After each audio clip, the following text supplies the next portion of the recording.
안녕하세요. 보험 전문가 정상입니다. 오늘은 보험 가입할 때 가장 중요한 보험의 가장 기초가 되는 실손 의료비에 대해서 말씀드리겠습니다. 우리가 보험이 필요한 이유는 뭘까요? 바로 치료비입니다. 치료는 병원에서 받죠. 실손 의료비는 과도한 의료비로 인한 가계부담을 덜어주기 위하여 환자가 부담한 건강보험 본인부담금이 개인별 상환액을 초과하는 경우 그 초과 금액을 건강보험공단에서 부담하는 제도입니다. 쉽게 말하면 병원에서 내가 쓴 의료비, 즉 실제로 손해본 의료비에 대해서 돌려주겠습니다 하는 보험입니다. 예를 들어 병원비가 10만원이 발생하면 9만원을 돌려주고 100만원이 발생을 하면 90만원, 1000만원이 발생하면 900만원을 돌려주는 게 실손 의료비라고 생각하시면 쉽습니다. 내가 어떤 진단을 받느냐, 어떤 치료를 받느냐 중요한 게 아니라 그래서 병원비 얼마 나왔는데 돌려줄게 하는 게 내가 보험에서 가장 필요한 실비입니다.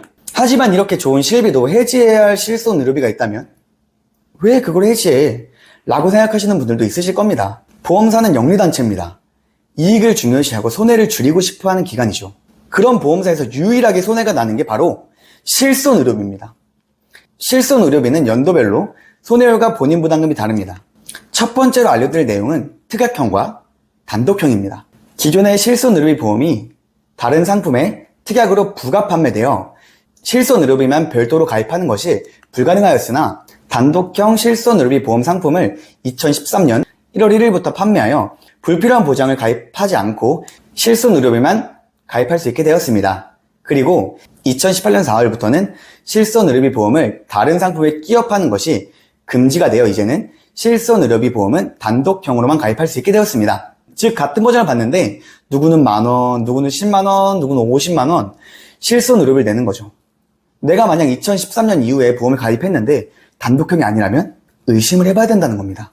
그러면 실손 의료비를 특약형으로 판매했는가? 이유는 간단합니다. 돈이 안 되기 때문이죠. 왜냐하면 30대 기준 실비가 만원 정도 나온다고 가정했을 때 1년이면 12만원이겠죠.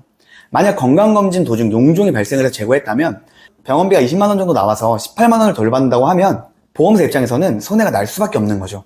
그렇기 때문에 실손 의료비만 단독으로 판매하는 것이 아니라 특약을 추가해서 보험료를 올려서 계약을 체결하는 일이 발생을 한 겁니다. 그러한 이유로 금융당국은 2018년 4월부터 실손 의료비에 끼워 팔기를 금지하도록 했습니다. 이전까지는 장기보험 등 보장성 보험에 특약으로 설계가 가능해 소비자가 불필요한 보험을 가입하는 경우가 많았습니다. 이 같은 문제를 해결하기 위해 단독 상품으로 판매가 가능하도록 했습니다. 그렇기 때문에 내가 과도하게 실비를 내고 있다, 내가 실손 의료비로 5만원 이상 내고 있다고 하면 의심을 해봐야 됩니다. 두 번째는 갱신입니다. 실손 의료비가 갱신이 많이 됐다, 실손 의료비 보험료가 엄청나게 올랐다 하시는 분들이 주변에 종종 발생할 겁니다. 왜 그러냐 하면 손해율 때문인데요. 금융감독원의 실손보험 사업실적 자료에 따르면 전체 보험사 실손보험 적자는 지난해 2조 5천억 원을 기록했다. 실손보험 손실액은 2016년부터 5년 연속 적자로 지난 2018년에 이어 2019년에는 2배 가까이 뛰었다. 이처럼 계속해서 실손 의료비에 손해율이 증가함에 있어서 보험료도 계속 오르는 겁니다. 그럼 난 어쩌지 하시는 여러분들, 사람들마다 실손 의료비가 필요한 경우가 다 다릅니다.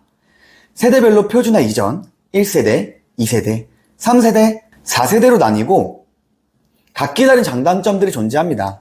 단편적인 예로 나는 병원을 잘 안 가 하시는 분들은 개인 손해율을 보는 4세대 실비가, 나는 병원을 엄청나게 자주 다녀 하시는 분들은 본인 부담금이 제일 적은 실손을 유지하시는 게 좋겠죠.